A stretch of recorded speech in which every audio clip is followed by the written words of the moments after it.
Hey, Scoobies. Hello. Oh my gosh. Hello. Hi, Jenny. You might remember us. I'm Jenny. I'm Kristin. I said hello to you, but you Well, left me hello. hanging over here. Hello. Hi. So it's been a minute, and the hell math there is like a minute equals a month, maybe even a little longer than that we've been out of your ears. We took this time, and I'm sure many of you already know this, but we took this time off because we were specifically examining how the work that we do here at Buffering can be better structured so that it is supporting and uplifting our Black, our Indigenous, our POC listenership. Yeah, hell yeah. First things first, because we do have a good amount we want to share with you today, but before we do that, we want to speak directly to our Black, our Indigenous, and our POC listenership and say that we're sorry for harm that we've allowed to happen in our shared community spaces. We are sorry for the many times that we've neglected BIPOC voices and experiences in our conversations here in the podcast. And we are also sorry for the loss of comforting content here in our feeds during our hiatus.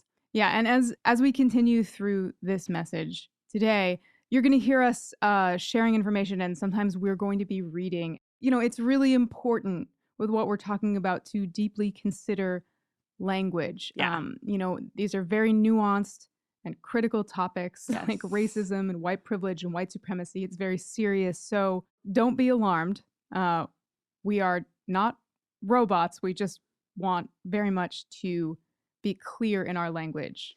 Yeah. Jenny and I are learning in this space, and we're people who, like Jenny said, we talk off script. We don't script our episodes, but here in this episode and probably in future episodes, there will be moments that are scripted, and also moments where we say to you very honestly, we are going to engage in this, but we might mess up. We might fuck up, and we're doing our best to learn in real time, to talk in real time. But if you hear us reading today or in the future, it is exactly what Jenny said. It is us trying to have the respect that is owed to anti-racist topics, especially when spoken about by two white creators.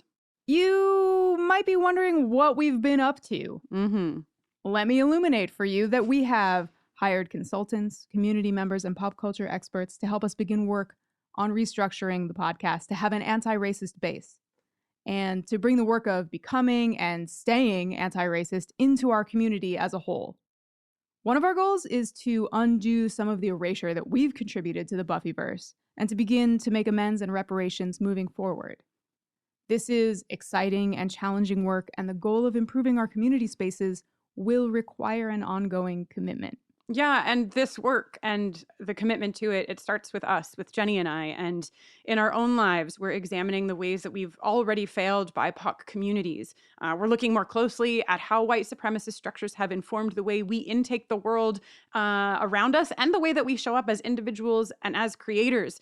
We're going to talk more about this in future episodes. But in addition to the commitments we're making here today, Jenny and I have been talking to each other about the environments where we were raised. Both of us went to schools that were predominantly white, that we had white teachers for nearly our entire history of education, the job opportunities that have been afforded to us because of the fact that we are white, and on and on. And we really want to delve into that more because the way that those experiences frame how we take in everything, including Buffy the Vampire Slayer, is really important. We're also learning how to better listen, how to step back more often, and how to hold ourselves more accountable.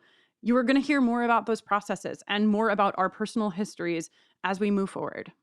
Before we tell you more about returning to the podcast space, we want to expand out on some of the changes we're committing to making here.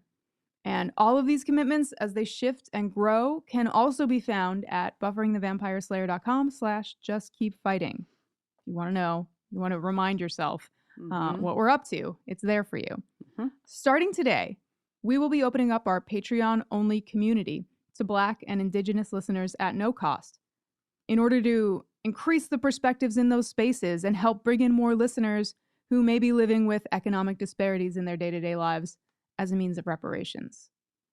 Some of you are already intimately familiar with the concept and application of reparations, and others may hear that word here in the context of a Buffy the Vampire Slayer podcast and wonder how it applies, how it could possibly apply to a space like ours. We are creators in a shared community space, And we view our work as a microcosm of the larger world. What we do here, no matter how large or small the scale, is impacted by structures of white supremacy and influenced by our own lived experience as white creators. It also makes an impact in the world around us. If you're someone who wants to know more about the concept and application of reparations, we've added links to important articles for you over on that landing page, bufferingthevampireslayer.com/justkeepfighting. We're also going to be working with the current moderators in our Patreon Facebook group and other community spaces to restructure the way that mods are selected and oriented. Our focus here in this restructuring is to lessen the harm in those community spaces and also to be more prepared for the ways to address harms when they happen. One of our additional commitments in those spaces is also ensuring that the senior mods in those spaces have pre-existing experience with anti-racist work. We're also increasing the number of BIPOC voices in both the Buffering and the Angel on Top universes on an ongoing and regular basis. Black, Indigenous, and POC voices and perspectives are immeasurably valuable to our collective experience of Buffy, of buffering, and by extension to the way that we apply those conversations and texts to the world around us. It's important that we honor the value of those voices and give space to them as we move forward. And you're going to be seeing those changes unfold over the next few episodes and definitely into the 6th season here. Yeah, we're working with BIPOC creators directly with a focus on Black and Indigenous POC creators to curate and produce episodes specific to race in the Buffy and Angelverse.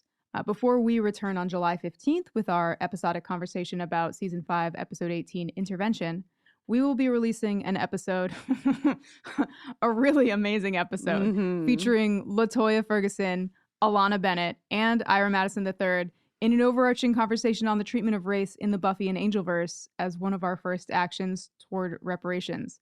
The thing about that episode is that it is fascinating and really just like offers so much perspective that I didn't have before, but it's also so fucking funny because LaToya, Alanna, and Ira are all fucking hilarious and amazing. Truly the dream team over there in that episode. So I'm so excited for everyone to hear their conversation. Yeah. Buckle up. Okay. Yes. We know that we've missed and neglected many important moments in our 5-season journey through Buffy.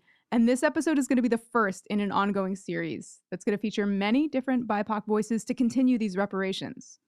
We know, of course, that as 2 white cis women, we will never have the full scope of understanding and perspective that BIPOC creators do, which is why our voices are not going to be present in this Wednesday's episode. And our commitment to being listeners alongside the larger buffering community begins here. That episode will be released Wednesday, July 8th. And we are so excited for you guys to hear this conversation. It's so great. So excited. And, to this end, just in the past week, we've seen Joss Whedon, who you may have heard of, being called out for being abusive and unprofessional on the set of the Justice League, as well as perpetuating racism within the film itself. When Joss was brought in to take the place of the original director, Zack Snyder, he removed all 4 supporting characters of color and also removed a large amount of Cyborg's storyline. Cyborg was played by Black actor Ray Fisher. These actions, paired with Ray Fisher very recently calling out that unacceptable on-set behavior, shows a consistent pattern of unexamined behavior that perpetuates white supremacy culture. It's asking us to more deeply examine the ways in which we might not be able to see the racism and see the harm in media because it is literally woven into the fabric of the lore itself. It also calls us to more deeply consider how BIPOC viewers and listeners feel watching racist plot threads, racist monsters of the week, or even racist fashion choices be overlooked or blatantly ignored. Also, starting this month, we're going to be hosting and facilitating group discussions on the topic of becoming anti-racist. We have over 300 of you signed up already to join us in that effort, and our hope is to become a legion of slayers who can go out into the world and dust some racist structures. Fuck yeah. We're also creating a digital library of anti-racist websites, reading lists, and social media accounts to follow to supplement the facilitated groups and for general perusal. Once again, you can learn more about these efforts and also sign up for our reading and discussion group at bufferingthevampireslayer.com/justkeepfighting. This is just the start. And we're committing to all of these things and also to be accountable, to be transparent as we move forward. We've built out a feedback form that is primarily for our BIPOC listenership to voice concerns as this work continues. That form can be found at the website that we've talked about a few times, Just Keep Fighting.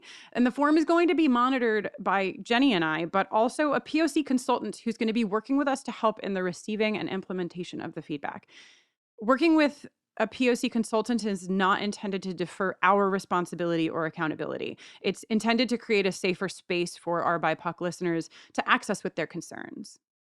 And hey, hello. We also know these changes might be causing you to have some very big feelings. Maybe you're wondering why Black and Indigenous listeners will get free access to bonus materials that you pay for. Maybe you're feeling that you've already done the work to be aware of white privilege. Maybe you're a Scooby of color and you are bracing for the aforementioned big feelings to come your way. Maybe you're feeling overwhelmed or ashamed about the possibility that you've been being racist without knowing it. All of those are valid feelings, and we are hopeful that the resources we've already built out and are continuing to expand will help us navigate them together. I don't know if you've heard of Sunnydale. Have you heard of Sunnydale? Yes! You have. Oh, this is great. I'm so glad that beautiful town in Southern Yes, gorgeous. California. Nothing ever happens that is bad in Sunnydale. Listen, in Sunnydale, vampires and demons are running up and down every single alleyway. There was a nightclub for minors that also was frequented by like school librarians. Kids would just straight up go missing. A band of high school students ran around town all night wielding magic and swords. And the high school sat on the actual Hellmouth, but no one, or virtually no one, seemed to notice. Most of Sunnydale just accepted the weird occurrences, the implausible experiences. Even Joyce knew deep down that Buffy was up to something, but it was easier to just ignore the uncomfortable truth. And it wasn't until graduation that the whole town was forced to really reckon with the ugly underpinnings of Sunnydale. The United States of America is fucking Sunnydale. Wild, terrible things go on every day, and we've been socialized to explain them away or to not even see them at all. The white, cis, heteropatriarchy. Jenny, you're going to have to expand the jingle. It's going to be a long-ass jingle. The white, cis, heteropatriarchy imposed by colonialism is the Watchers Council, forever setting arbitrary rules that have harmed vulnerable populations for centuries. And those vulnerable populations and a few allies were the only ones fighting and dying. Finally, the world is waking up. Finally, the world is saying enough is enough. And like the Scoobies, a coalition of different people are coming together to defy the status quo and destroy their local hellmouths around the world. But none of the work in real life or in Sunnydale comes easy. Buffy had to learn to trust and share her power. Willow had to stop fearing her power. Faith had to learn to stop internalizing the way others saw her, except for Joyce, who just like always loved Faith. But that's another story for another day. Dawn had to learn to work within the limitations of what she had. And for our community here, it's reckoning with the harm that's been caused. It's examining the ways that we benefit or that we're disadvantaged because of race. And maybe the scariest and most painful thing of all, it's learning to divest from the harmful structure of white supremacy that's been woven into every facet of the United States of America and the rest of the colonized world. Woo. Right? We commit to prioritizing the BIPOC community here at Buffering the Vampire Slayer in all the ways we know how and all the ways we are committed to learning. We stand with you in the fight to take down the biggest of the big bads. And we'll end here by saying, from now on, every Scooby in the world who might be a Slayer will be a Slayer. Every one of you who could have the power will have the power. Can stand up, will stand up. Slayers, every one of us. Make your choice. Are you ready to be strong?